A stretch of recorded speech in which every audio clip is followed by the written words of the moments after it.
all works out. We have a big crowd. I hear we have a very big crowd, and I think it's going to be great. She's a terrific woman, and so I thought we'd do a little bit of a rally for her, and it'll be very interesting. Mr. President, Darling faced some criticism for her response at a debate earlier this week where she said national security is not her thing. Is that well, no, all she was is being honest. She's very smart, and she was being honest. I mean, she's into the price of groceries, the price of food, the price of beef, and it hasn't been her thing, but she's surrounded by very good people, and she said that she's totally for the military. I mean, she's going to do what the military wants, and really what the president wants. She understands that national security is my thing, and she is a terrific woman who answered. I watched that. I thought it was a very honest answer, actually. Mr. President, can you react to the ballroom, sir? Yeah. Can you guarantee that no tax money will be used in the construction of the ballroom? You know, we're spending hundreds of millions of dollars on the ballroom, and it's all from people like me and great companies that are putting it up.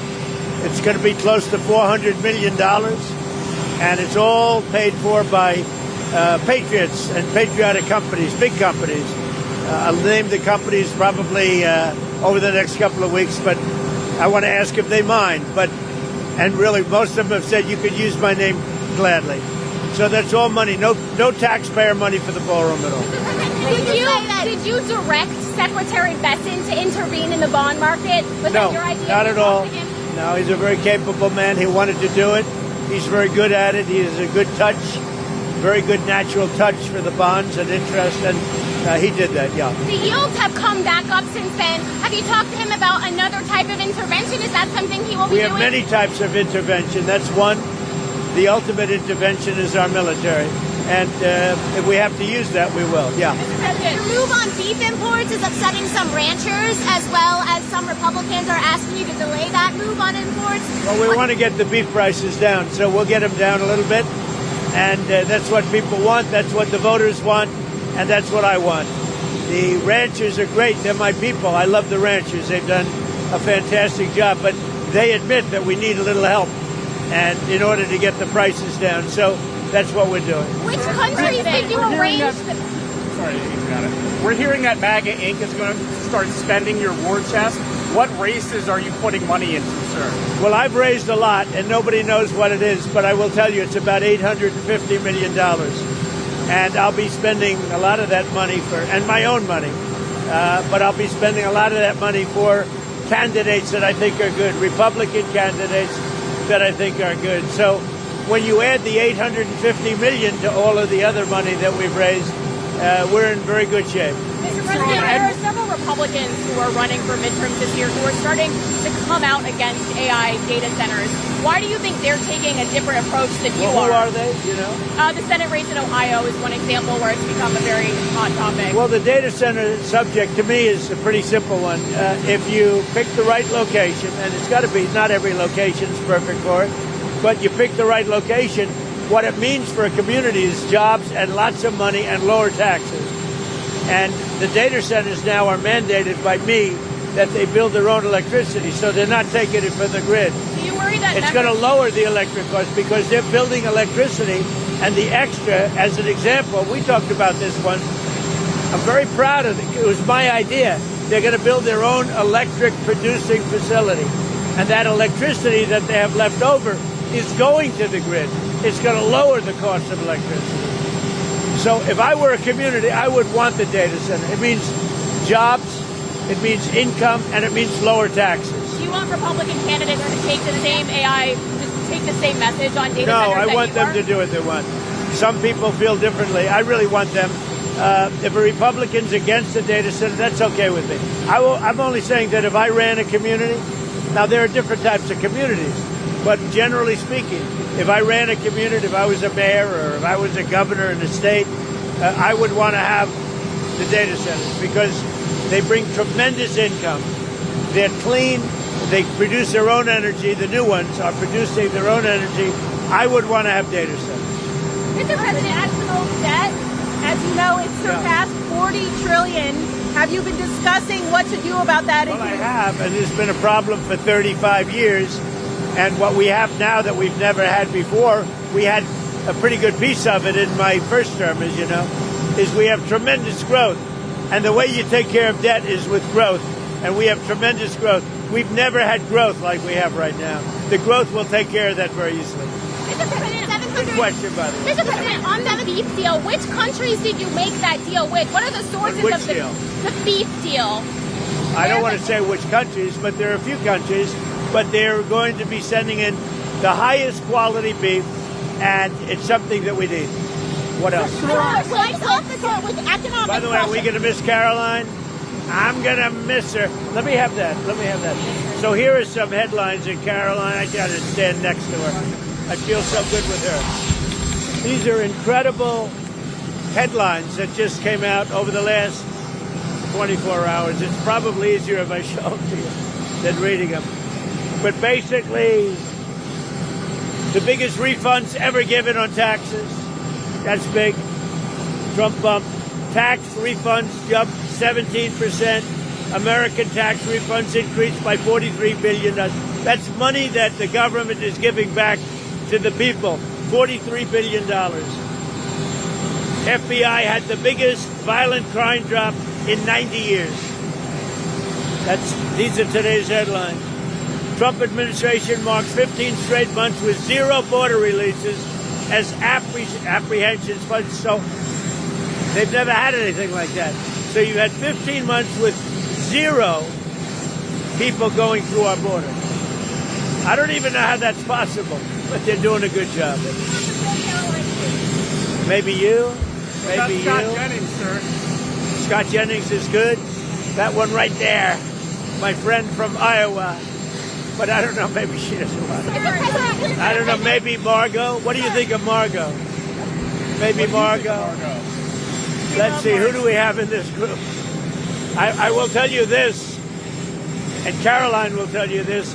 I have never had so many job applications in my life. Yes, sir. They all want that job. They love that job. She's made that job very glamorous. Sir, turning to Iran, the shifting economic warfare towards Iran, does that indicate that the military options in the region for the U.S. are limited? No, not at all. It just means that we're seeing what happens. They have no money. They have no Navy. They have no Air Force. They are not paying their soldiers. They're not paying their police. They have 350% inflation.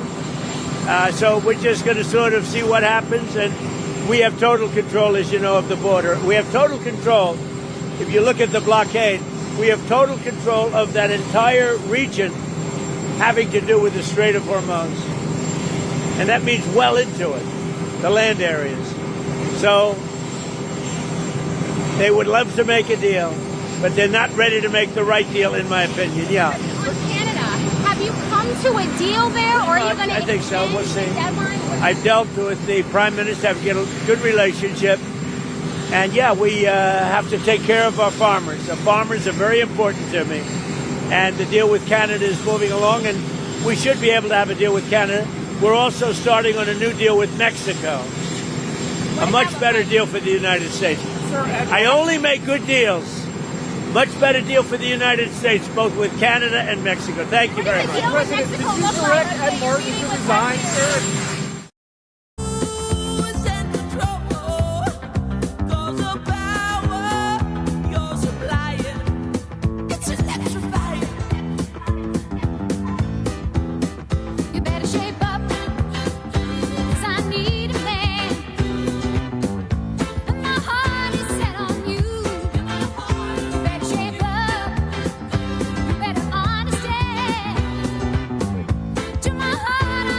True.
Ladies and gentlemen, please welcome the 45th and 47th President of the United States, Donald J. Trump. And I'm proud to be an American, where at least I know I'm free. And I won't forget the men who died, who gave that right to me. And I gladly stand up next to you and defend her still today. 'Cause there ain't no doubt I love this land.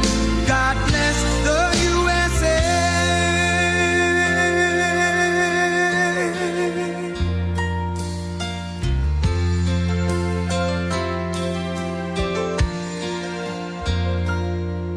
From the lakes of Minnesota to the hills of Tennessee, across the plains of Texas, from sea to shining sea, from Detroit down to Houston and New York to LA, where there's pride in every American heart, and it's time we stand and say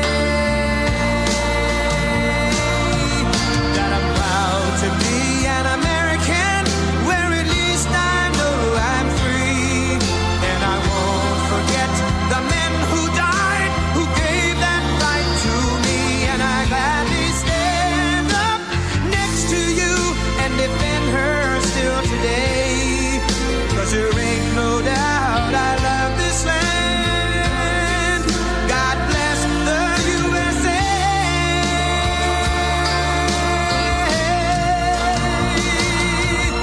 And I'm proud to be an American, where at least I know I'm free. And I won't forget the men who died, who gave that right to me. And I gladly stand up next to you and defend her still today.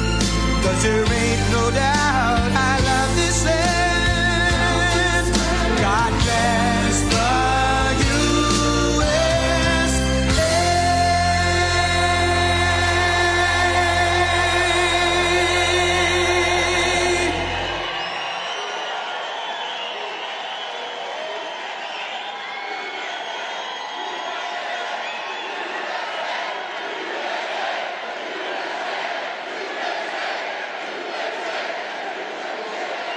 Thank you, thank you.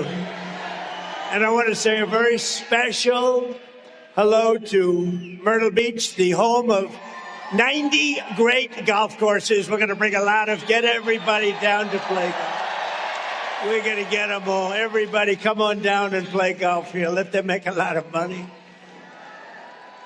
Now you have great everything down here, but you're known for incredible golf courses, and so I want everyone to come down and use them, and I want you to make a lot of money when they do. And I'll make you a deal that if Darlene wins, I'll come down and play the best golfer in Myrtle Beach in a match. I will see who wins. I will play the best golfer down here. At least if they're not on the tour. If they're on the tour, forget it.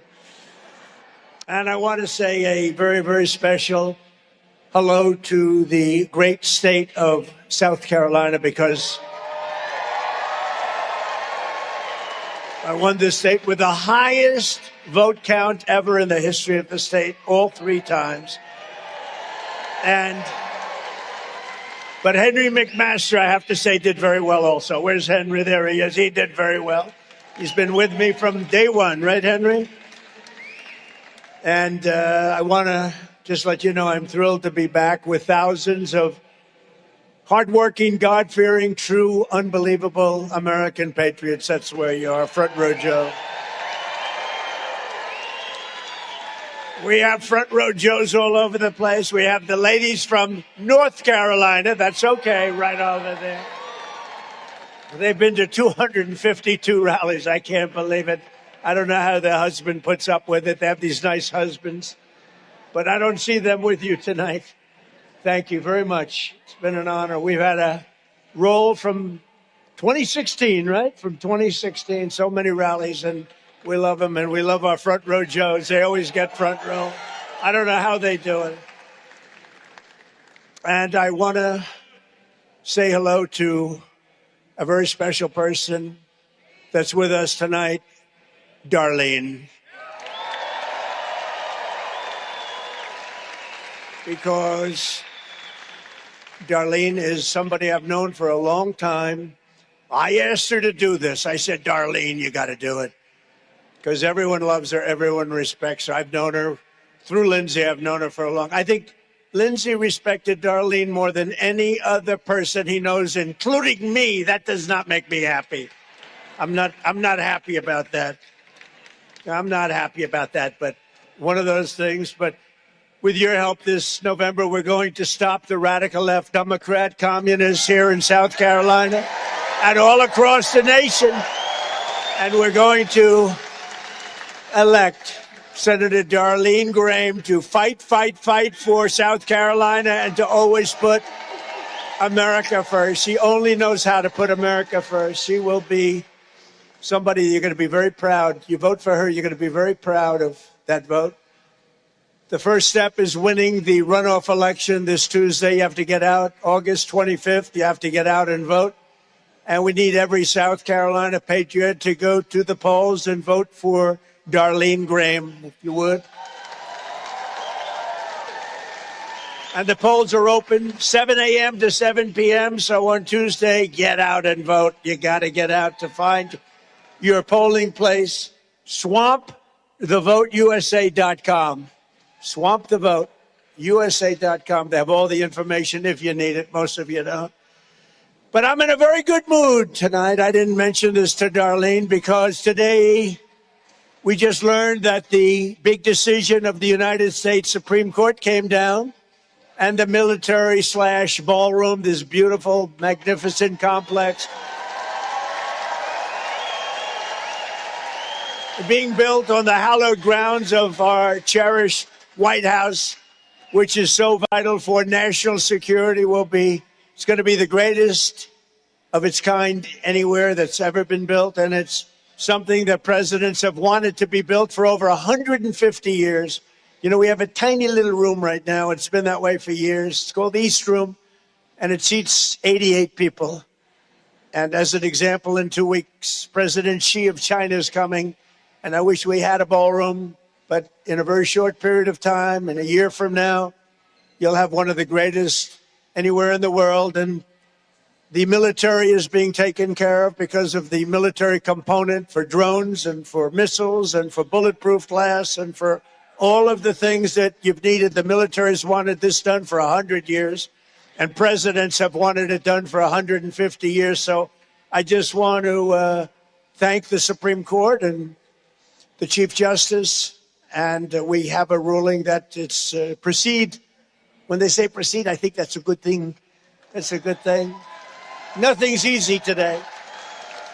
And our construction is under budget and ahead of schedule. I always build under budget and ahead of schedule. And we build more beautiful than anybody else. And we're going to get that highway built for you, too, by the way. We're going to get that built. It's all ready to be funded. It's coming out of Washington. And it's coming out of Washington, and it's all ready to be finalized and funded. And I have to tell you, Russell Fry has been fantastic in getting it done. He's been great. And Russell Fry endorsed Darlene. Where is Russell? Are you here, Russell? Stand up, Russell. He's been my friend from day one.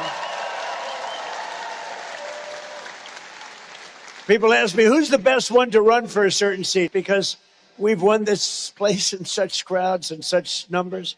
But they say, who would be the best to replace a certain gentleman who wasn't very good? And everybody said, there's a young man named Russell Fry, right, Russell? And I put you up. And it was like magic. I hope we have the same result with Darlene, and I think we will. But Russell has been so fantastic, and we're going to get your tremendous roadway project done. It's all funded. It's all ready to go, okay? And thank you for all that support in every way. And with your support and Darlene fighting to go with South Carolina in the Senate, we're going to make sure that she gets there. We will continue to make America safer, stronger, and wealthier than ever before.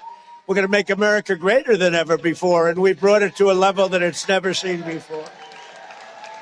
So less than 2 years ago, Sleepy Joe Biden, have you heard of him? And the radical left Democrats handed us a complete and total affordability and security disaster. Remember affordability? I got in.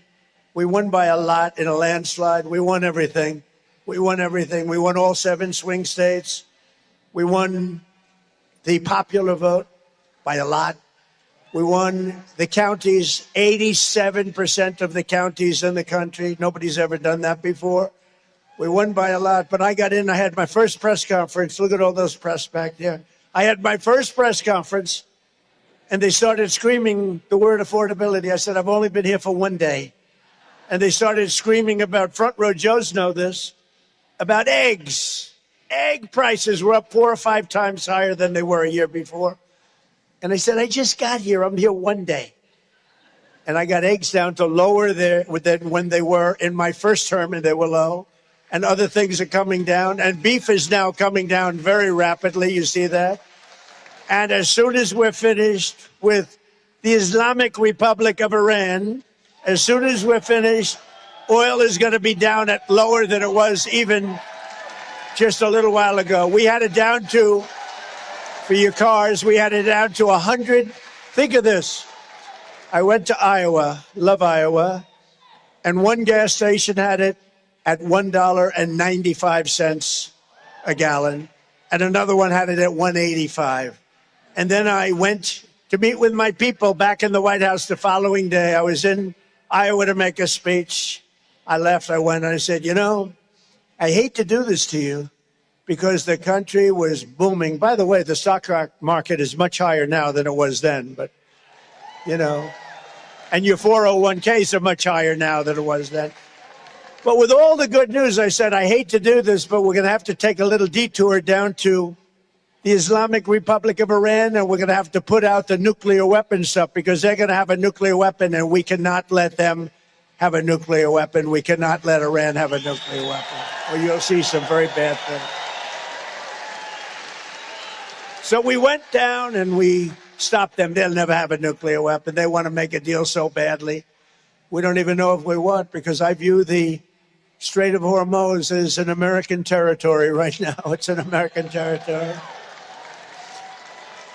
But Biden created the worst inflation in 48 years, the worst trade deficit in world history, and open borders allowing millions and millions of people to pour in from all over the globe, including from prisons and jails. They came from prisons and jails from other countries, from mental institutions and insane asylums, from drug dealers, and 11,888 murderers, stone-cold murderers, most of whom killed more than one person. These people are allowed to flow into our country. Murderers, think of it. They emptied their jails, including Venezuela. I now love Venezuela. We're making billions and billions of dollars from Venezuela. We're getting along great with Venezuela. That was, by the way, nobody likes to talk about that. That was one day. Everybody said, oh, it's going to be long. It was one day. And actually, in a certain way, a little different, but certain way, we're doing equally as well with Iran. The fake news just doesn't want to report it that way. But they are now coming around because there's not much they can say. When a country doesn't have any longer a Navy, an Air Force, radar, technical equipment, manufacturing, their leaders are gone. Their second set of leaders are gone. Parts of their third set of the leaders are gone. In fact, it's actually one of my biggest problems. I don't know who the hell to deal with. It's a problem. It's the only country in the world where nobody wants to be president. They say, who wants to be president? No, I don't want to be president. So it's a little bit of a problem. They gave us this is Biden. He didn't know what the hell he was doing. They gave us the transgender mutilization of your children.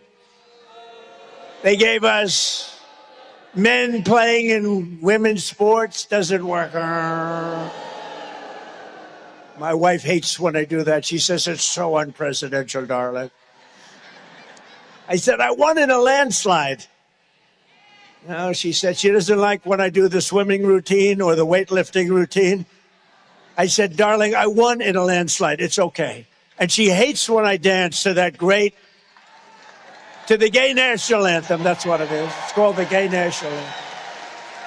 You know, I got the highest gay vote in the history of politics for a Republican. And I played the gay national anthem. So, you know, what can I take? I'll take it. We're going to take it. We got the highest of everything. But men playing in women's sports, they gave us open borders. Anybody could come in. The whole world was laughing at us. They were laughing at us like we were a bunch of dumb fools. But they're not laughing anymore. They don't laugh at us anymore. And starting the day that I took the oath of office, we ended the migrant invasion of our country. It was an invasion, just like an army. We sealed our borders shut and began sending vicious illegal alien criminals back home, and we've got a lot of them out of here, and the rest are going very rapidly. We imposed historic tariffs on foreign goods. The tariffs were making a fortune with tariffs. And what it's really doing, even more than that, all these companies are now coming and building in the United States. $19.2 trillion is being invested right now in the United States, more than any country at any time by many, many times. You know, I said for years, I've said it, because other countries are doing it to us, but nobody can do it like we're doing it. But I said the other day, and I said it many times, and you've heard it many, many times, I said, tariffs. It's my all-time favorite word. I love tariffs. I love the word. It's made us rich as hell. But it's really brought, you know why? Because if a country is sending, let's say, a car in here, I say, you got to pay 25% tariff. They say, well, we can't do that. I said, that's okay. You don't have to do it. Come over here and build your cars in the United States. And that's what they're doing in South Carolina. You have record manufacturing and auto plants being built right now in the United States, and in South Carolina, you're doing great. I said, that's okay. You just come in and build your product here, whether it's a car or anything else. and we've never had anything like it. You know, we went 40 years without building a car factory, and now we're building more car plants and factories than we ever have in the history of our country. Can you believe it? But I said, Darlene, I said, my favorite word is tariff. And those people back there, the fake news, they killed me. They went after me. No, they went after me. They said tariff is his favorite word. What about God? What about religion? What about your wife, your children? What about family? So I made tariff my fifth favorite, and now I have no problem with the media. I have no problem anymore with the media. Tariff is my fifth favorite word. And last month, inflation dropped at the fastest rate in many years, and more Americans are working today than at any point in the history of our country, right now, today. And you haven't seen anything yet because they're working today, but the factories are being built. So the construction jobs are through the roof because they're building all of these plants, factories, hundreds of them all over the country, thousands of them. Except for the fake polls out there, my poll numbers are great. No, they have such fake polls. So we have the greatest economy in our history. Now, some people haven't seen it yet, but they will because the job numbers are so good. They will. But we have the greatest poll numbers that I've ever had. We have the greatest economy that I've ever had. We had one of the greatest economies in history in my first term. This is blowing it away. But then I'll see a poll, and they'll say, Trump is at 44% on the economy. How can it be at 44? We have more people working now than ever before, and I'm at 44%. No, I'm at 30 points. Maybe I should be at 100% on the economy. But you're going to see it in a short period of time. And the prices are all coming down. John McLaughlin, the great pollster, he's one of the greats, just told me that if you ran today, nobody could come close to you. Nobody would be within 20 points. I believe that's right.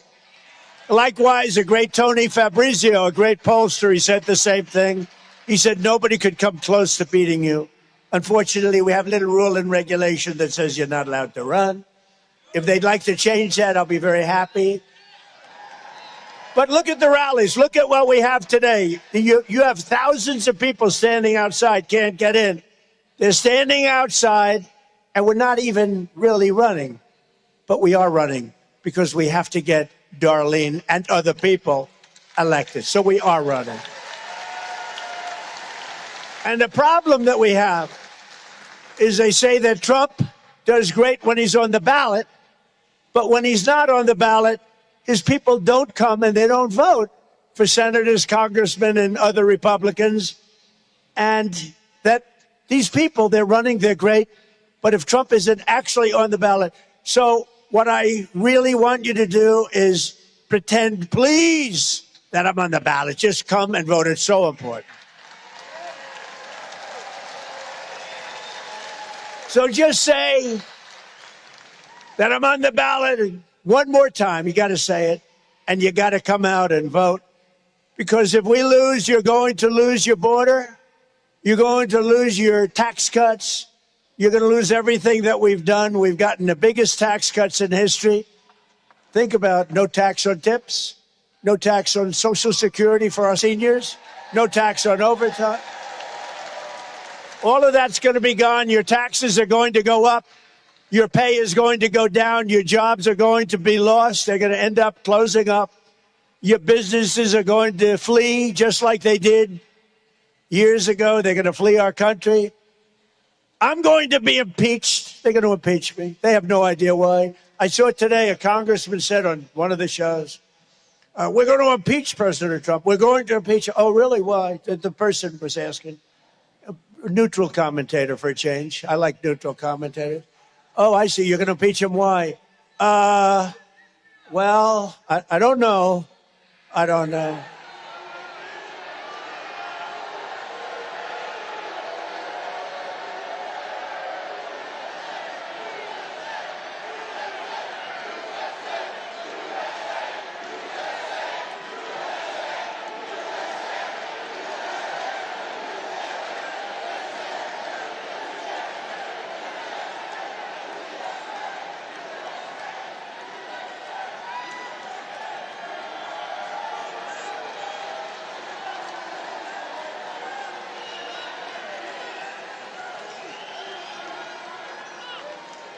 That's all right. That person's going home to mom, going to get scolded because mom is voting for us. You know, mom is voting. But I said, you're going to lose all of your tax breaks. You're going to lose everything.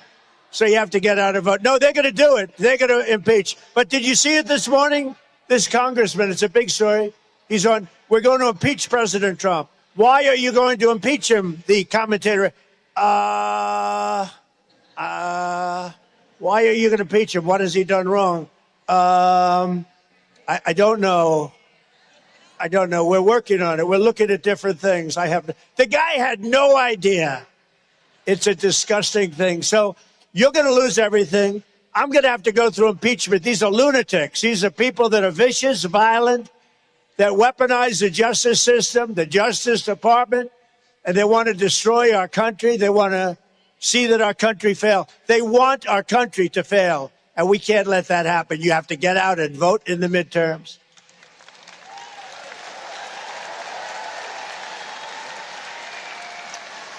One other thing, and you know, they know Darlene because Lindsey was so prominent. He was so amazing. But they know how great she is, and they want Darlene to lose and the election, and they want really, I hate to tell you this, Darlene, they want Darlene to lose because of me. If I would support somebody else, in fact, Darlene, I'll do that if you'd like me to. Because, you know, when I fought for the wall, we ended up building 1,200 miles of wall. I used to say, we will build a wall. You remember, I would come down here, we will build the wall. The wall has been, and we built the wall. We built a lot of wall. We built the whole thing. But I said, we will build the wall. It took me 2 years, a little bit slow sometimes. If I would have said, we will not build the wall, they would have given me all the money I want. So, Darlene, I'll say, I do not want Darlene to win. No, they don't want her to win because they know how good. And they think that it hurts MAGA. It hurts. And MAGA is, if you look at the Republican Party is MAGA. It's like, you know, I watched another commentator say the Republican Party is only 70% MAGA. Let me tell you, the Republican Party, I think, the real Republican Party is 100% Make America Great Again. But they're only fighting, Darlene, because they want me to lose, which isn't fair. But I'm doing this to honor Lindsey. I'm doing this to honor Lindsey. That's why I'm here. I don't have to be here on a Friday. I don't have to be here. Although I must say I love it. And now that I am here, we got plenty of time to talk, right? We got plenty of time. So, Darlene, we got to win that race. And we appreciate that you're doing it. I asked her to do it. She didn't. She was very happy. Henry appointed her because she was a perfect appointment to serve out the term. And I said, Henry, she should really run. She's fantastic. We all know it. And I said, Darlene, I called her. I said, Darlene, I'd love to see you run beyond the 5 months that you're serving. And you've already made an impact in the Senate. You know that. Everybody respects you. Everybody listens to you. So I asked her to run. And I think she's going to do phenomenally. I really think it's amazing. You know, she's never done it before, but she knows politics well. But she loves things. She loves our military. She loves things that have to do with greatness for America. So the Democrats hate our country. They're communists. They're radical left lunatics. And frankly, they're, in many cases, horrible, horrible people. Do you remember as crooked Hillary Clinton? Remember crooked Hillary Clinton? She said, do you remember when she said, they're deplorable and irredeemable, right? Remember the word deplorable? That was a killer. That was the end of her election. And it's amazing because I heard her say that. I was watching her. I said, wow, that's tough. She said, they're deplorable and irredeemable. And I said, the word irredeemable is not going to be accepted. Well, actually, that was accepted, but deplorable wasn't. So, you know, I think irredeemable is worse. But she was deplorable, and what they're doing is deplorable.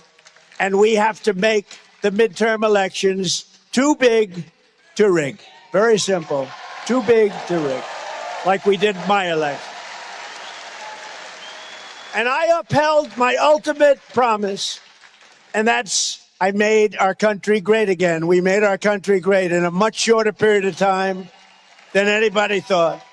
And we can never let it go back to where it was just 2 years ago. Our country was a laughing stock all over the world. 2 years ago, our country was dead. Now we are the hottest country anywhere in the world. Everybody will tell you. Anywhere in the world. And under our leadership, America is winning again. America is respected again like it has never been respected before. I can tell you, they respect your president. They laughed at your president. They respect this president. But now the radical left, Democrats, I call them Democrats because their policy is so dumb. Think of it. Men in women's sports, open borders for the entire world to pour into, totally unchecked, unvetted. Think of it. The transgender nonsense, like everybody, your children should be mutilated in a chair. Can you believe these things? And I don't talk about it too much until we get right before an election because I don't want them to change. Because anybody that believes in defunding the police and all these, they want to defund the police, and they want to. Anybody that believes in this stuff cannot win an election. So I always tell the Republicans, don't talk about it because they'll change. Do it 1 week, 2 weeks before the election. And that's where we are. We're a week before the election. So we're talking about it, Darlene. But the radical left Democrats want to destroy all the progress that we made and bring back their nation-wrecking nightmare of open borders, of sanctuary cities, of massive tax hikes, crippling energy restrictions, ruinous inflation, the highest ever, the highest at a minimum in 48 years, racist DEI mandates, and defunding the police.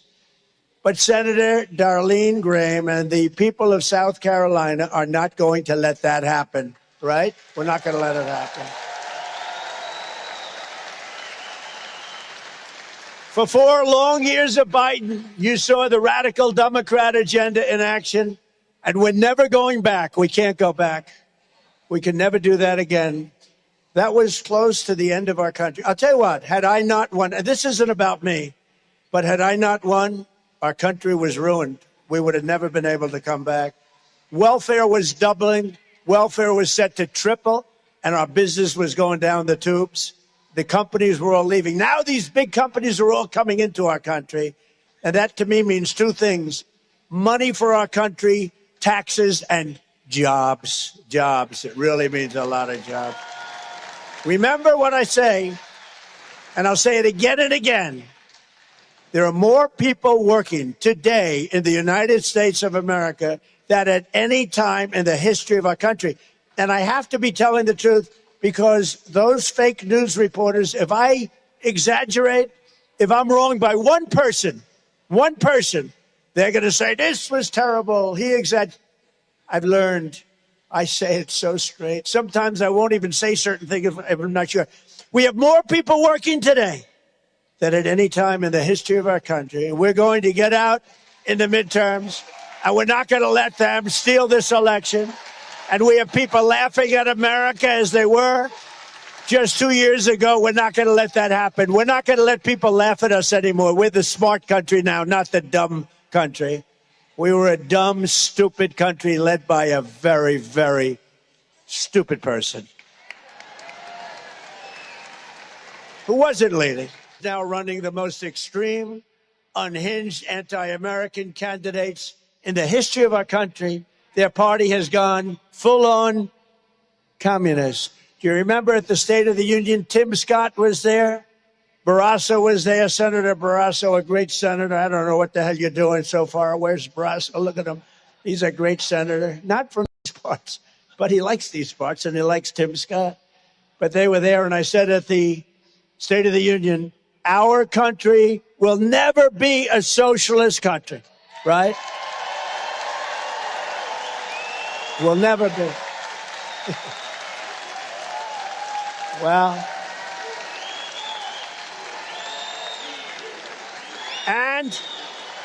And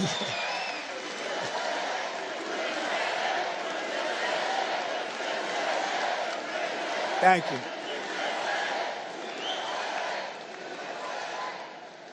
No, I said our country will never be a socialist country, and I was 100% right. No, I said our country will never be a socialist country, and I was 100% right. It's gone communist. Okay, so they skipped socialism. They went like this. Forget socialism. They've gone head-on communist, not socialist. In fact, we're looking for some socialists. Are there any around, please? No, they've gone communist, but we're not going to let that happen. That I can tell you. It's never worked. In 1,000 years with different names, lots of different names, it's never worked once. In Florida, 3 days ago, Democrats nominated an official member of the Marxist Democrat Socialists of America Party for the U.S. Senate. This is the easiest race that I've ever seen. We have a great candidate, as you know. And I'm going to call her. I'm going to say there's actually pressure on her. Because when you have somebody that bad running against you, you actually have pressure. You got to win by a lot. But she's going to do fantastic. This is a group that stands for eliminating the United States Senate, replacing the presidency and the Supreme Court of the United States. And I'm happy with the Supreme Court today, very happy, okay? Defunding and abolishing the police. Amnesty for all illegals, including murderers and all other criminals, including ending our military, enacting reparations for a very small group of people, and of course, immediately abolishing all prisons and terminating police. Other than that, I think they're quite reasonable. Crime, squalor, and filth will take over our country. And, I said it last week. For the first time with all the campaigning, I said this last week. I said, I've watched some of these blue states run by radical left, like this guy in Chicago, in Illinois, the governor, Pritzker. It's amazing what happens.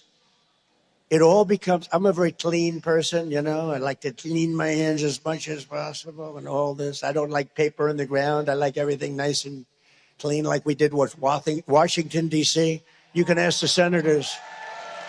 Washington, D.C. was almost the crime capital of the United States. Can you imagine? We took out over 5,000 career criminals, and everything's clean. Our monuments are clean. We took 82 monuments, fountains, beautiful. Everything's so beautiful. They had graffiti. Many of them didn't work for 35 years. And Washington is beautiful, and more importantly, it's very safe. We changed the grass in a lot of the parks. The homeless are no longer there in the tents that were all over the place. The homeless are no longer there. Terrible. I did that all in a year. In 1 year, we did it. A restaurateur, they were all losing their restaurants. Nobody was going to restaurants. Now you can't get a restaurant in Washington, D.C., and for those people that want to go out and eat, you're lucky if you can even get into it. It's the hottest. It's become one of the hottest cities in the entire United States. And isn't that nice? It's the capital of our nation. It's clean. It's safe. It's beautiful. And I want to thank our National Guard, who did a phenomenal job.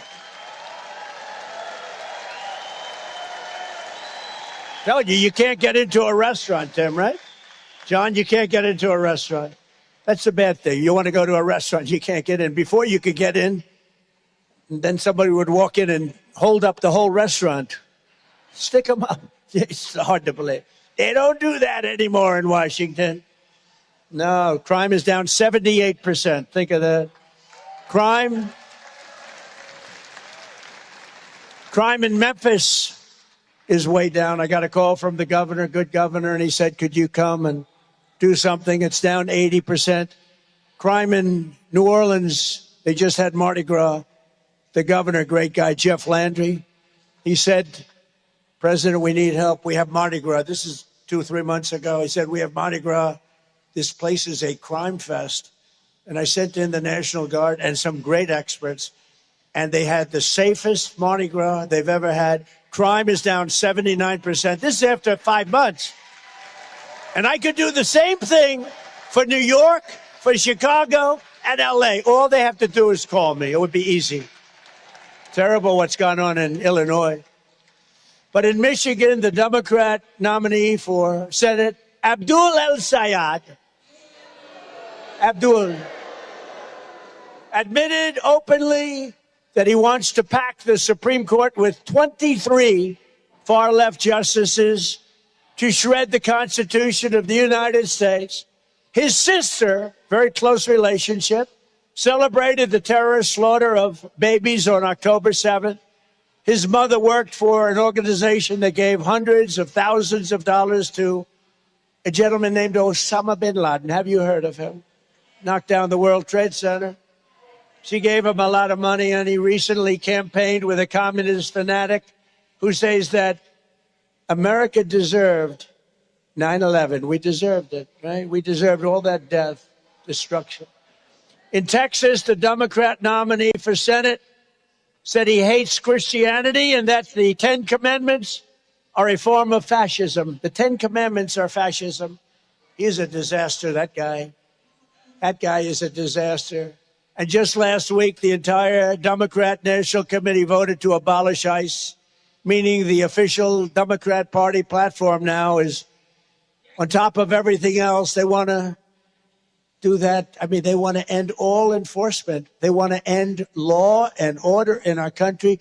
They want to make it worse than it was. When I took over, our border was being overrun by millions and millions of people. Ultimate 25 million people throughout the 4-year period came into our country. They want to make it easier. Was that a good thing? Was that good or bad? I think she said Trump Nation. I like that. I like that. I like that. Leave her alone. Don't do it. She said Trump Nation. That's okay. Trump Nation's okay. I wasn't sure. You never know what they're saying nowadays, do you, Front Row Joes? But communism is the single greatest threat to our country in history, including World War I, World War II, Pearl Harbor, 9/11. And that's why we're going to crush the radical Democrats at the ballot box this November. And we're going to defeat communism in America once and for all. We're going to defeat it. It's never worked. It's dirty, it's filthy, it's unhappy. Did you ever see a happy communist? You ever see a communist laugh? I never saw it. I've known communists, they don't laugh. They're very unhappy people. We want to be happy. With your vote for Darlene on Tuesday, we're going to send a message straight to the Democrat Party headquarters in Washington. We're going to tell them that we will never abolish ICE. We will never surrender our Constitution. And we will never allow our country to even think about being a communist or even a socialist country. We're not going to let it happen.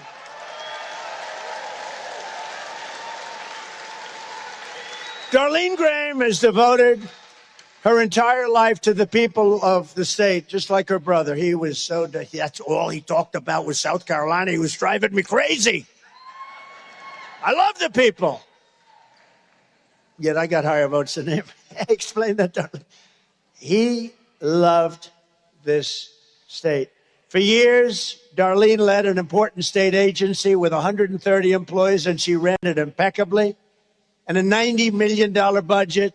She served on the South Carolina Workforce Development Board, which was legendary to help working families.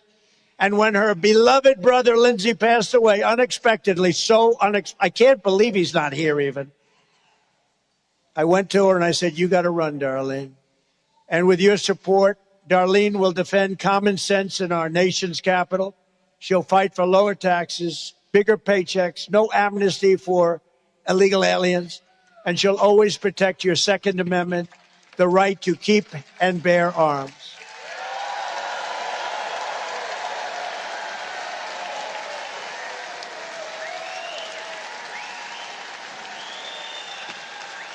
And Darlene, more than anything else, because her brother was very much about the world. It was very much about the world. He really had it right, but he really was. He focused very much on that. That's good. That's fine.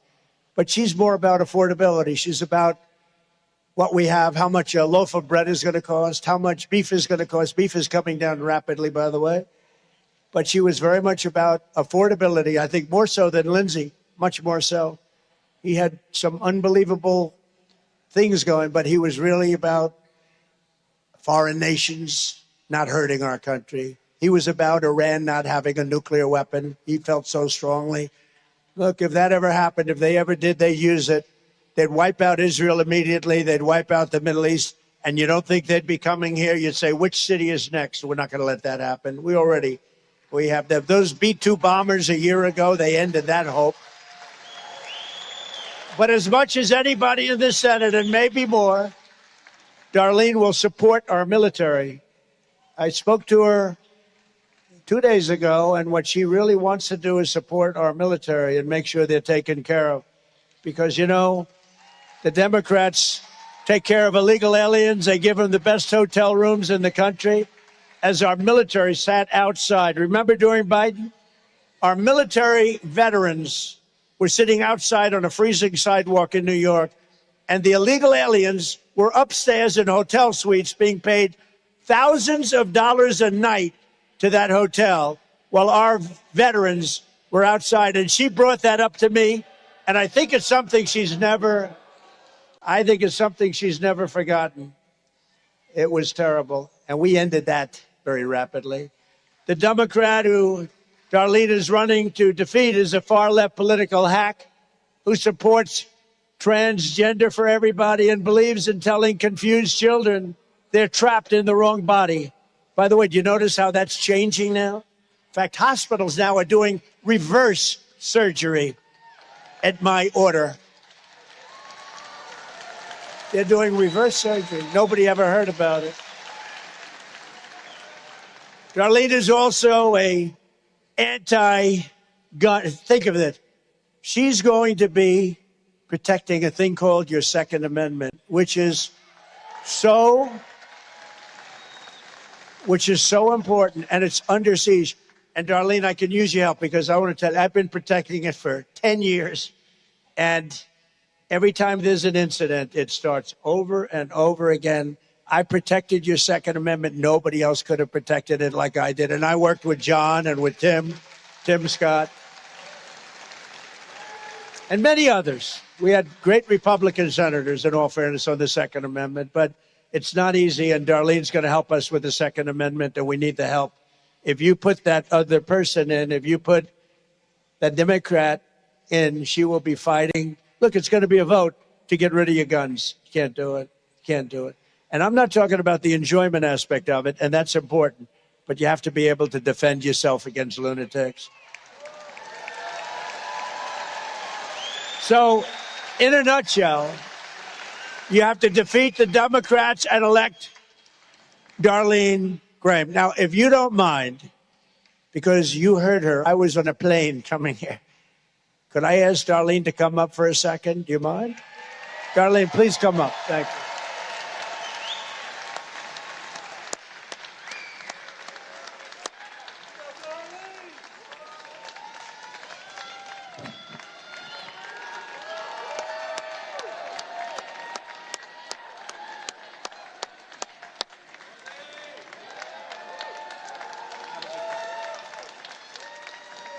Thank you, and thank you, Mr. President. Thank you for your endorsement. It has meant the world to me. Thank you for your support. Thank you for coming to South Carolina. This is MAGA country, right? Yes. Woo! Absolutely. And Mr. President, I want to thank you for that beautiful eulogy you gave at Lindsey's service. That meant the world to me. It was beautiful, y'all, if you didn't hear it. And his friendship with Lindsey meant so much to Lindsey. You were one of his closest friends. I hope you know that.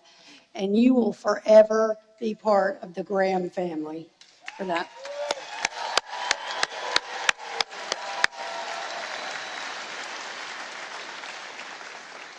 And I met with the president a few weeks ago in the Oval Office, and I left that office knowing that he is going to work. He works every single day, all day long, so hard for this country. It is amazing.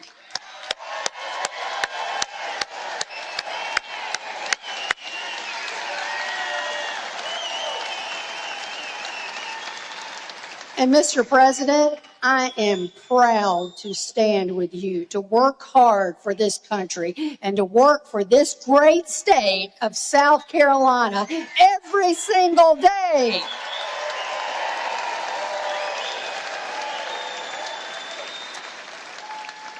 You know, Mr. President, Joe Biden just about ruined our country.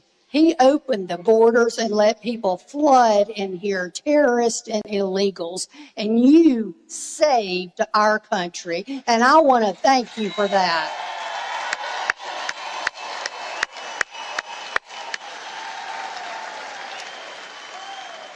So again, thank you so much for coming to South Carolina. We love President Trump in South Carolina, don't we? Yes, we do. This is Trump country. Yeah. USA, USA, USA, USA.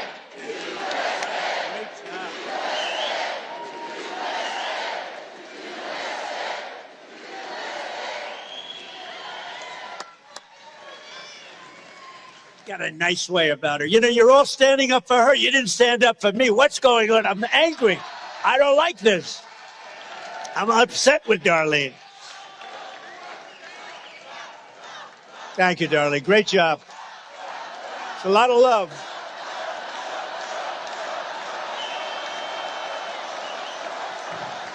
Thank you, Darlene. With Darlene's help in the Senate, we're going to continue to build on the most successful 19 months of any administration in American history. We've had the best first year and a half of any president in history. There's not been anybody that's done what we've done in terms of our military, in terms of tax cuts. You know, the Democrats want to raise your taxes. All my life, I've watched politicians, and all my life, I watched them say, we will cut your taxes, we will cut taxes, we will lower your taxes. These people say we're going to raise your taxes. And people go and vote for them. I don't get it. I don't get it. But in great news for South Carolina workers and the Port of Charleston, it was recently announced that American exports have skyrocketed to the highest level in American history. That's your port that we helped so much. And that Henry is already asking me for more money. Let's make it a little deeper. Do you mind, sir? Oh, yeah, great. Thank you, Henry. I appreciate it. But Henry was after money. He's always after money for the state. But he always gets it. I always give it to him. Likewise, manufacturing is booming at the fastest pace in many, many years here and all over our nation, in all fairness. The stock market is at 80 all-time highs since our election. So we've been in for a year and a half. Think of that. And the typical 401k is up by nearly $40,000 since I took office, setting records day after day. It's at the highest level. 401ks are at the highest level in history.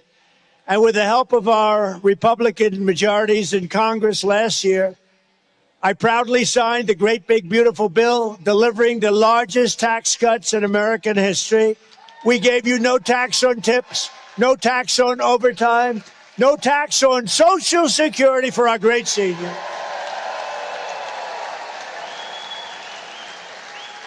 And we also made interest on car loans 100% tax deductible, but only if you buy a car that's made in the USA, if that's okay.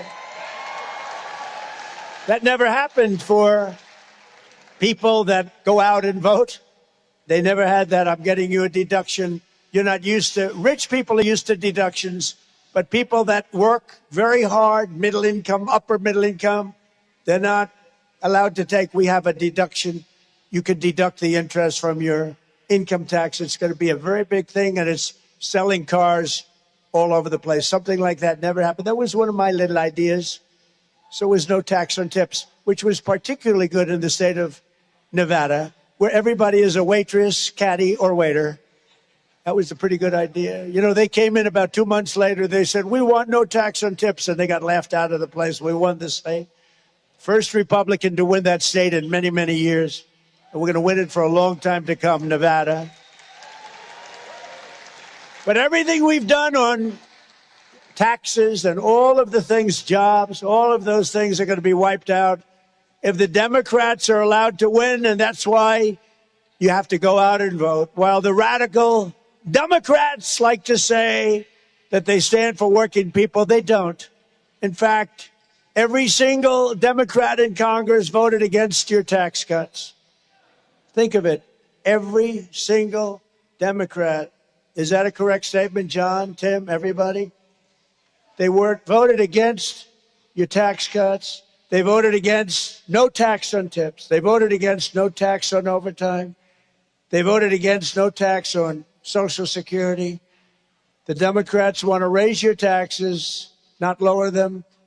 They voted against voter ID. They voted against proof of citizenship. When you go to vote, we want you to just show ID, please. Voter ID with a photo if it's okay. Okay? With a photo. Because I don't want to get, if I'm working behind a booth, I don't want to get Senator Tim Scott confused with Trey Gowdy, as an example. If Tim hands me his identification and it shows a picture of Trey Gowdy, I'm going to say, I'm sorry, sir, this isn't working. Right? Right? It's not going to happen, Tim. But they voted against our police, they voted against our military, and they voted against our vets. Everything. They voted against everything. They voted in favor of transgender mutilization of your children.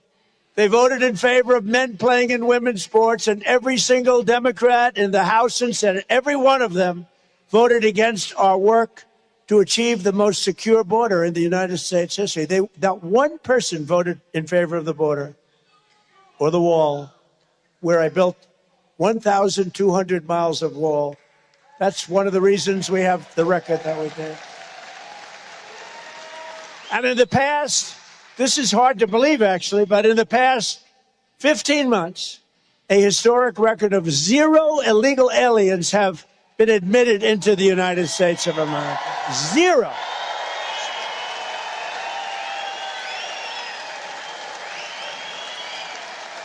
And we've cut the flow of fentanyl across our border by 64%. Think of that. 64. And by the way, coming in by water, fentanyl coming in, down 97%. 97.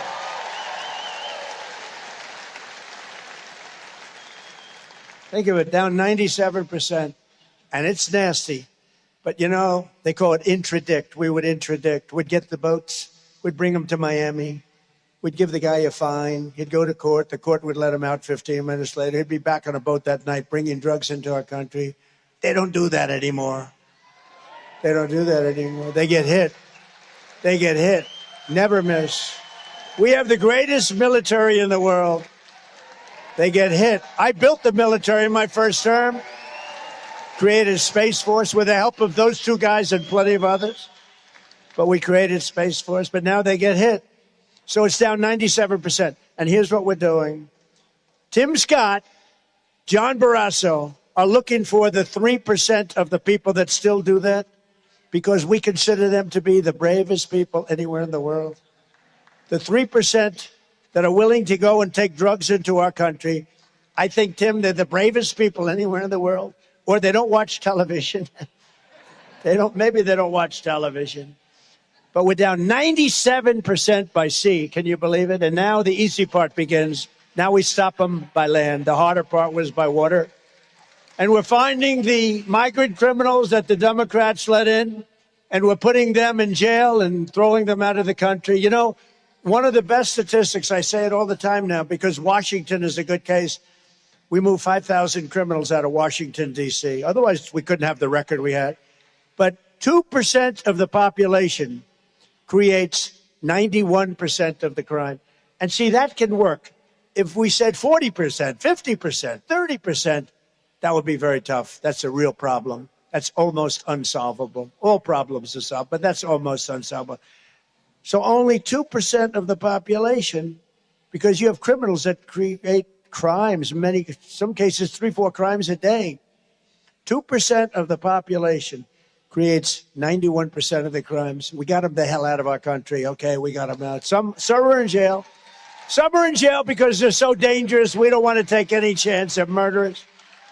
Just days ago, in a wealthy suburban neighborhood in Virginia, a sadistic illegal alien monster from El Salvador murdered a 42-year-old mother, stabbing her repeatedly over and over again, dumping her in a park and trying to light her blood-soaked body on fire after putting gasoline all over her. Didn't get to do that, but she was long dead. This savage animal entered our country illegally in 2024, and under the open border stupid policy of the radical Democrats, he was released into the United States again and again. A lot of people are asking me, what do you do? And would you do me a favor? Would you ever read The Snake? Do you remember The Snake, anybody? Would anybody like to hear The Snake? It's Friday, we have plenty of time. I have all this time. Do you want to hear The Snake? Gotta read. Look, it's a Friday night, we have plenty of time, right? What the hell do I have to do? Go back, bomb Iran a little bit more? What the hell?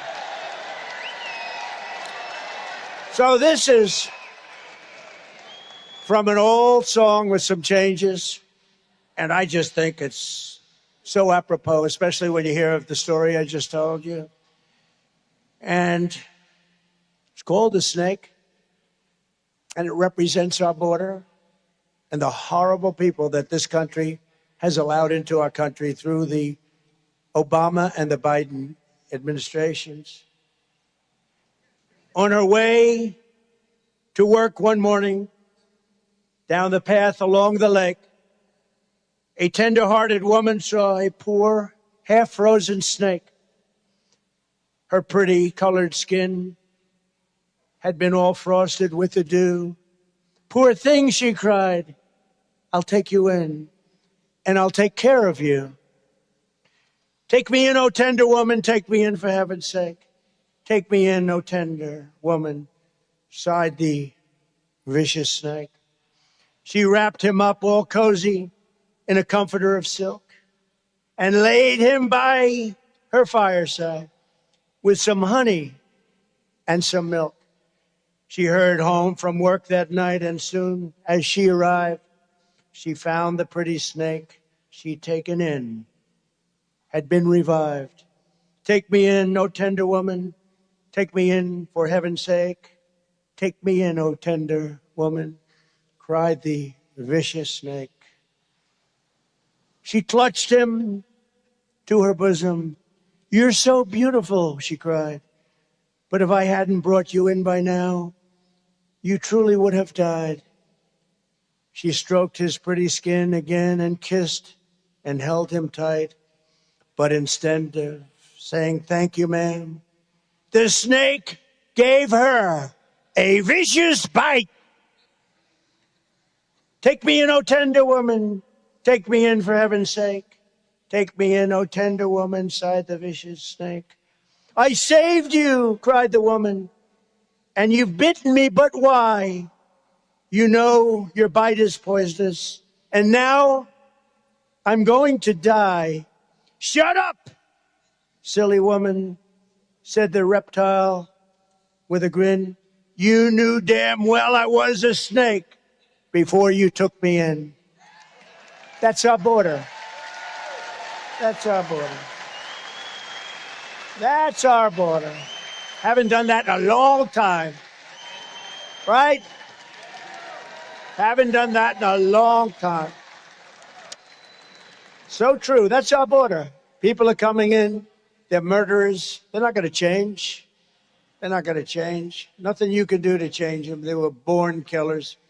And we're not keeping them in our country. They're getting out. We're bringing them out. And thank you, ICE. And thank you, Border Patrol. And thank you, law enforcement.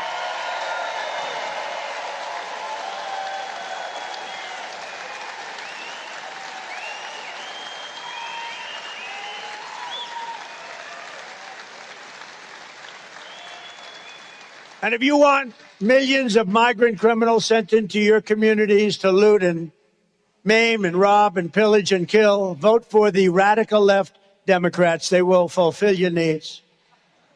If you want to get the migrant criminals out of your communities, you have to vote Republican. We're doing it rapidly. We're making up all of that, all of the horror that was allowed. You know, they gave us the worst inflation in 48 years in history, as far as I'm concerned. And all of these things, I've already solved that, mostly solved it. It'll be soon solved. When the fuel comes down, it's going to come rocketing down. But I've already said, the worst thing they did to us is allow 25 million people into our country that was so bad, so evil, many of them, so bad. And these countries forced them out. You know, the countries didn't want them. Even the ones that didn't have prison records, they were, you will see, largely on welfare. They didn't work. There were problems. These countries are smart. I know the leaders. I know all of them. Very streetwise. By the way, I want to do one thing, if I could interject, because sitting next to Darlene is a very handsome man. It's her husband, and her family is here. And I have to ask you, please stand up. Would you please stand up? What a great guy. Great. Look at the family. Great people. That's like from a postcard. In my old days, I'd grab that family and use them in an ad for a hotel. I'd say, do you mind taking an ad, Darlene? I want to use you people for an ad. What a beautiful family. And I have to mention, and it's so good that your family is so supportive, because without that, it doesn't work. Thank you very much. You're doing it for the country. Thank you. Thank you. Great. Last year, under my leadership, we achieved the largest drop in murder. Think of that. Ever.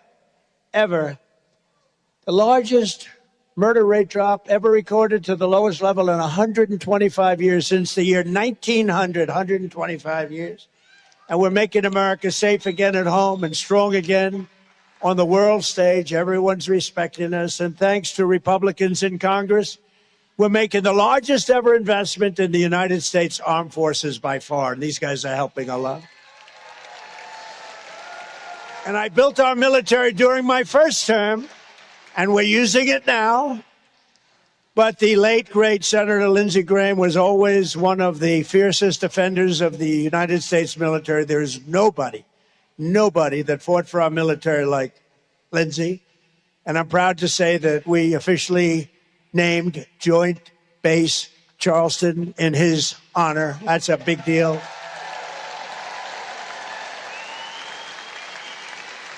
That's a big deal. And he really deserves it. You see things named after people, sometimes you say, what's that all about? He deserves it. So we're delivering Joint Base Lindsey Graham, nearly $360 million in this year's defense spending. That's good for your state also. And millions more are going to be spent on the Marines at Beaufort and Parris Island.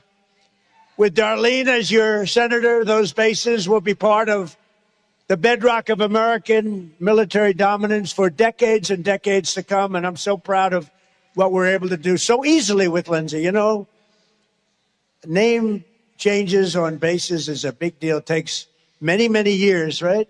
This one took a week. That's how much he deserved it. So congratulations to the entire family, Darlene. Great. We miss him. And we're pleased also to be joined tonight by many great South Carolina patriots, including just about my first endorsement in the great state of South Carolina. He was the lieutenant governor at the time. And you had a governor that I didn't like too much. And she endorsed somebody else. And I said, that's strange because I was always very good to her. But we had a lieutenant governor named Henry McMaster, and Peg is a part of Henry McMaster. And he said, I endorse the guy named Donald Trump who's running. He's going to be a great president. And I want to just ask, and you have been an unbelievable governor. And I want to thank Henry McMaster. Thank you, Henry. Please.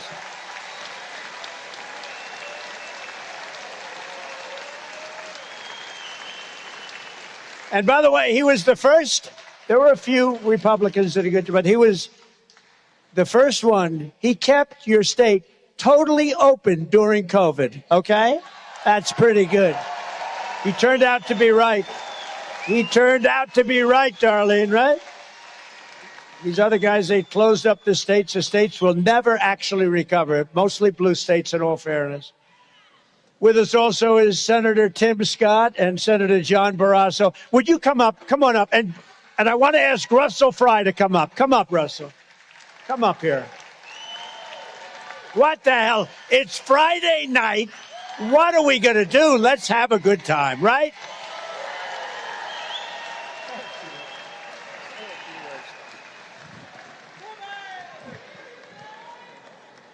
Is South Carolina Donald J. Trump country? Oh, now this is South Carolina.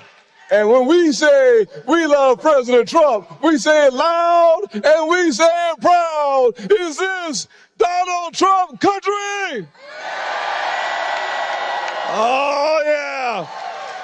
We love a president who closes our borders. We love a president who cuts our taxes. And we love a president who keeps Americans safe.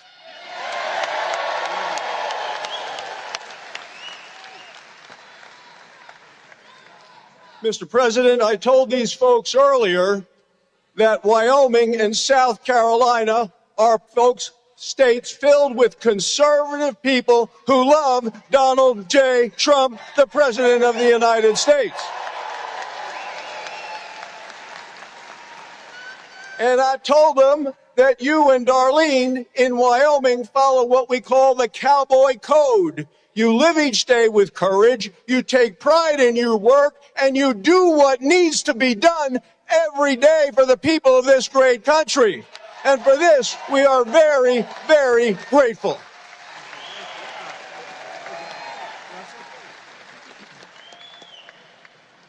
Myrtle Beach, how we doing? Like the president said, it is Friday. Are y'all ready for November? Are we going to let the Democrats unseal our border again? Are we going to let them raise our taxes? Are we going to let them transform our children into robots? Oh, of course we're not. You know why? Because MAGA is strong. And MAGA is strong when we work as a team. This team right here and Darlene Graham is our next senator. Let's go get the job done.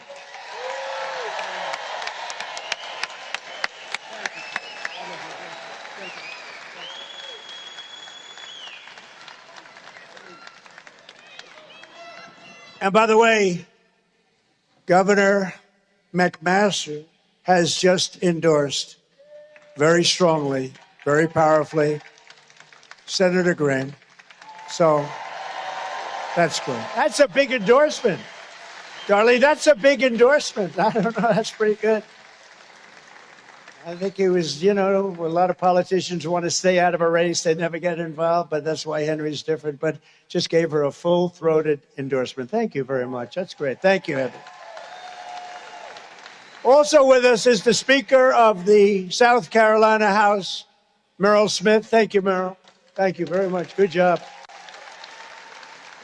And two fantastic Republican candidates who have my complete and total endorsement. Jenny Honeycutt for the 1st Congressional District.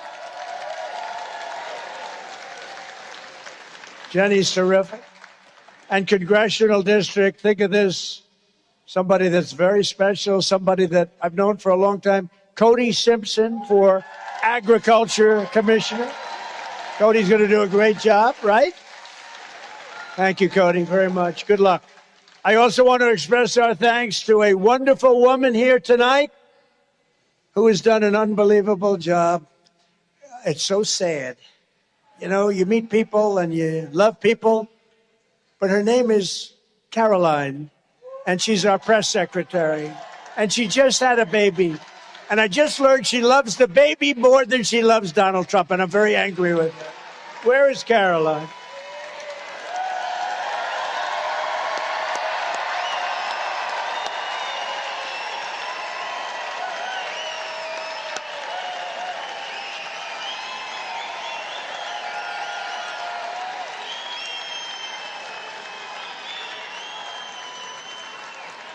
She's fantastic. You haven't heard the last of her. She'll be working for us outside, but she's going to spend a little time with those two beautiful babies, right? Thank you, Caroline. What a job.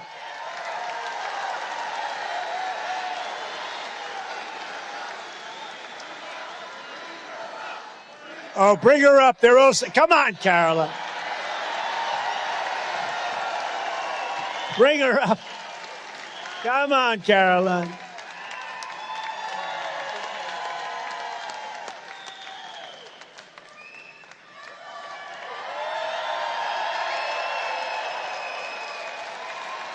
Hello, South Carolina. Thank you. Well, thank you, Mr. President. You didn't need to bring me up on stage, though I do love a good podium.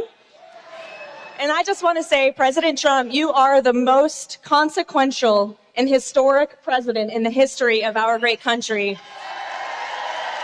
And it has been the honor of my life to serve as your White House press secretary, sir. It really has.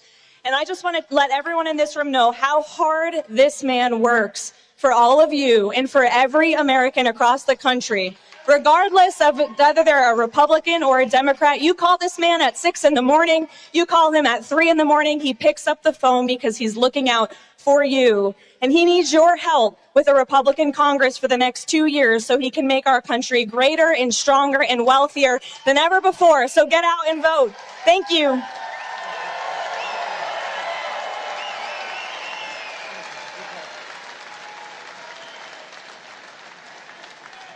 Well, she was great, and she continues to be great. And you'll be hearing from her. She's got a great life ahead. But, you know, she wants to be with the babies for a little while at least. And she is very special. Thank you very much, Caroline. So in just 19 months, we've turned this country completely around. And today our border is secure, jobs are up, inflation is down, investment is pouring in, factories are opening. Our military is more powerful than it has ever been before. America is back, and our greatest victories are yet to come. Today, with our Republican majorities in Congress, we will crush violent crime, impose harsh new penalties for dangerous repeat offenders, crack down on Marxist prosecutors, and we will end no cash bail, where it all started, no cash bail.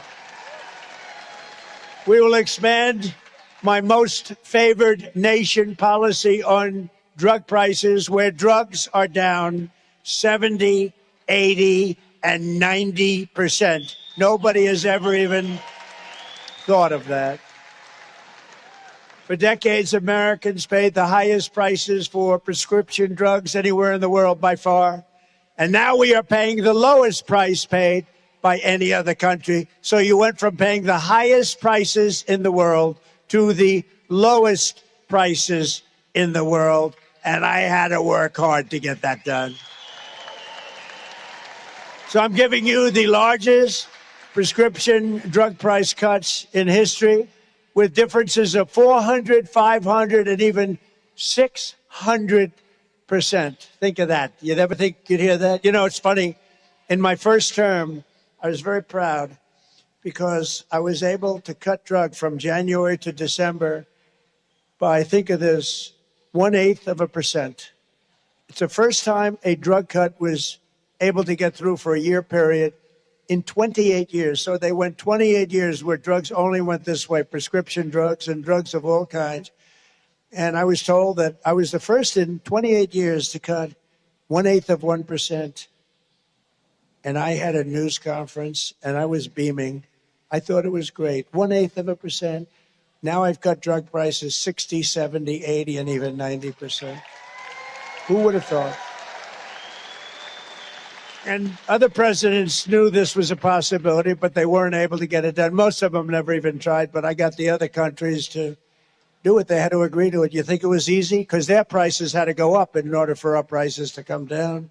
And I said, you gotta let your prices rise. And we did. They had to double and triple their prices in order to get us that cut.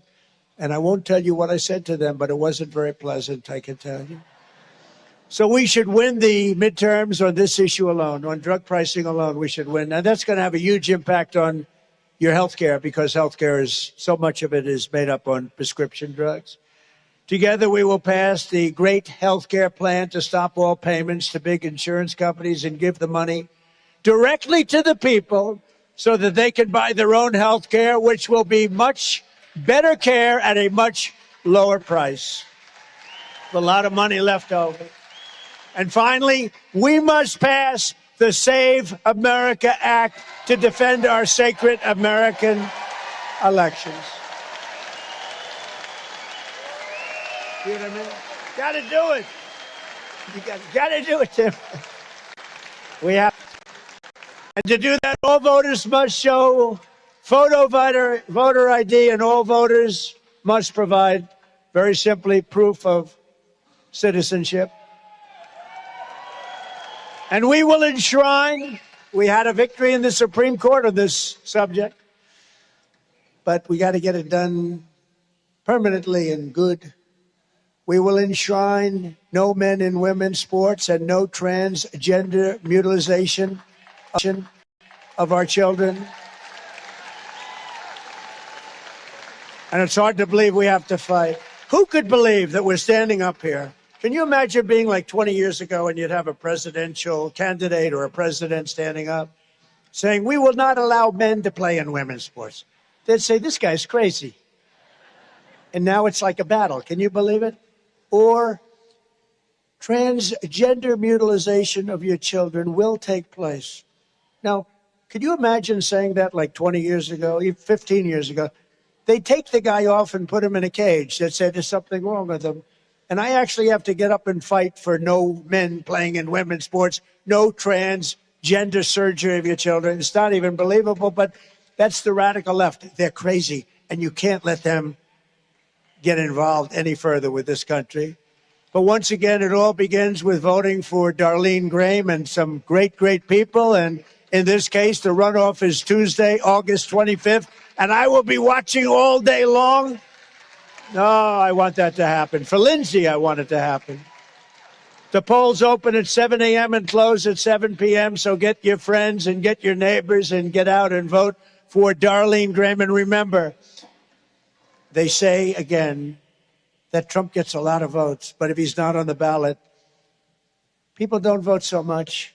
I am on the ballot. We're all on the ballot. Our country's on the ballot. You have to get out. You have to vote. I am on the ballot. We're all on the ballot. So in closing, ladies and gentlemen of South Carolina, the golden age of America is upon us, and together with your help and patriots all across this magnificent land, we will make America powerful again. We will make America wealthy again. We will make America healthy again. We will make America strong again. We will make America proud again. We will make America safe again. And above all, we will make America great again. Thank you, South Carolina. Thank you, Myrtle Beach. I'll be back. Thank you. Thank you. Good luck, Darlene. Good luck. Gonna have a big win. Thank you. Thank you, everybody. God bless you.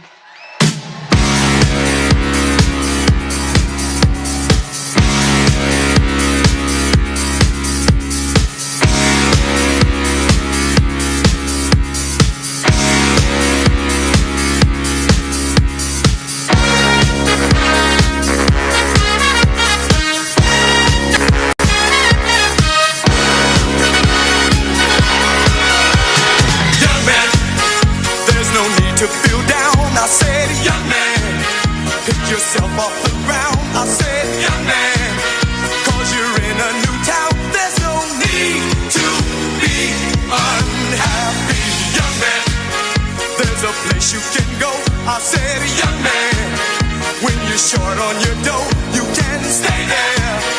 And I'm sure you will find many ways to have a good time. It's fun to stay at the YMCA. It's fun to stay at the YMCA.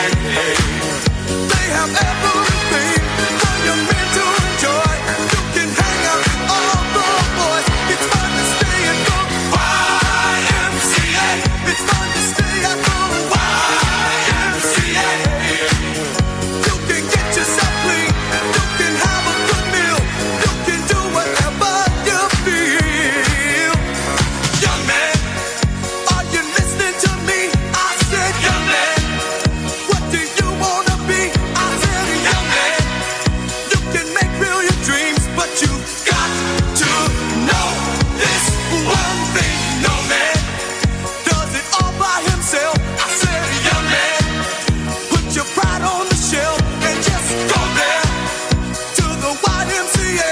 I'm sure they 大家好，我是主播林家远。生活压力大，失眠、浅眠是现代人常见的烦恼。太阳星全效克菲尔益生菌现在进一步推出晚安加强版，添加水染伽巴、色氨酸、茶氨酸、香蜂草4大天然草本，选择太阳星全效克菲尔益生菌，做好日常保养，身体轻松无负担。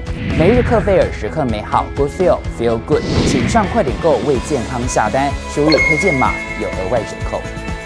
太阳星全效克菲尔益生菌基础版、晚安加强版，新包装改版，内容不变，抽取更方便，要吃就吃最好的。